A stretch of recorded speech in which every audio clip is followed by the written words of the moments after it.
fallout is wild. You would think Coach Prime shut all the HBCUs down. Wow.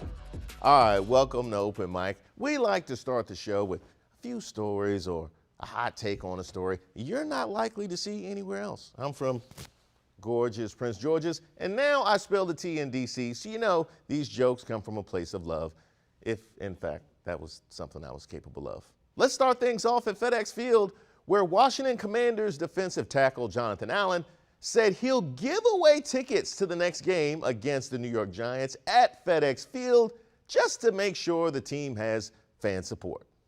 This game that we're going to play here in 2 weeks means double. So, I mean, look, I'm going to need the fans of the Commanders to really show out this next game.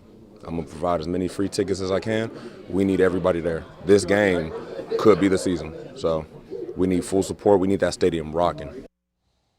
I hope he's thinking in the tens of thousands, because y'all know free is my favorite word. Now, it is kind of a shame that our all-pro defensive tackle is offering to buy tickets to get fans to show up. But, you know, the team is on a roll, but folks are still like, yeah, I'm not falling for the okie doke. You know what? I see you doing right. Sacrificing my whole Sunday getting to and from FedEx is a whole different deal. We've been through this before. Now, for years, this fan base has been like Charlie Brown, and the Commanders have been Lucy, pulling away the football as soon as we start to feel good about ourselves. We want to trust the team's recent success, but we're traumatized. In fact, we're like got PTSD over all the trauma. And visiting fans don't realize it, but folks who have been there before know that FedEx Field is trash. So the product on the field may be improving.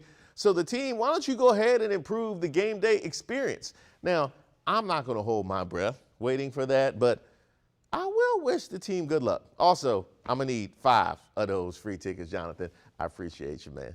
All right, let's head to Arlington County for this next story, where neighbors of the Walter Reed Community Center tennis courts are upset and considering legal action over the noise from pickleball games. Whether it's a dill ball or a dead ball, it's the sound of that ball that has neighbors up in arms. These courts probably 50 feet from my doorstep. I can hear all of the action in my bedroom in the back of the house. Mary McKee lives across the street from the Walter Reed Community Center tennis courts that, as of late, have become the hotspot for pickleball players across the area. You hear that, pickleball players? Shut up all that racket. Now, if neighbors are complaining about pickleball, then no sport is safe. I mean, action sounds come with the territory. If you live across the street from a park, go ahead and find some clouds to yell at. But I'll be fair, I want to see Mary McKee's point too. And you know what? Pickleball did just explode out of nowhere. I mean, I empathize with somebody who thought they were moving across the street from occasional tennis noise. And now there's a flood of bros and backwards caps and track jackets and dirty track shoes pinging all over the place. Let's hope that they work out a compromise, because I'll tell you this is the most Arlington dispute I've ever seen. This is like every suburban stereotype came together and made gumbo without seasoning. Now, I chose this next story from Miami because it's just brilliant. An ATM at Art Basel posts a picture of anyone who uses it along with their account balance on a leaderboard, ranking them and how much money they have. Balance inquiry. Your checkings. Checking or saving? Should be your checkings. Yes, so can I have some? Right. All right, yeah. Good. Okay.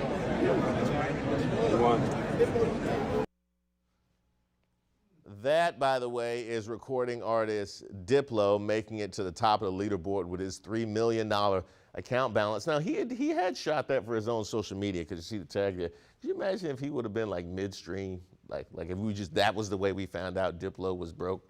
But no, there he is, stunning on all of us. Now, by the way, Diplo has since been passed on the leaderboard because Miami is full of people with look at me money, especially during Art Basel. Now, of course, there's a whole nother term for look at me money, but you know, I can't say it on the news. The same term this ATM is saying to people with regular account balances. I do want to know who's at the bottom. I need to know who's at the bottom. They should make whoever's at the top transfer money to the person at the bottom just to work out their overdraft fees. That's only right for the indignity. But of course, that won't happen because there's no socialism at Art Basel. The only S word allowed is spectacle. Now, I'll tell you this, they couldn't have had this in D.C. There'd be a line of people waiting to use it and another line of people waiting to rob them. I personally wouldn't use it just because I don't want all of the people who ask me for money to know that I'm lying to them.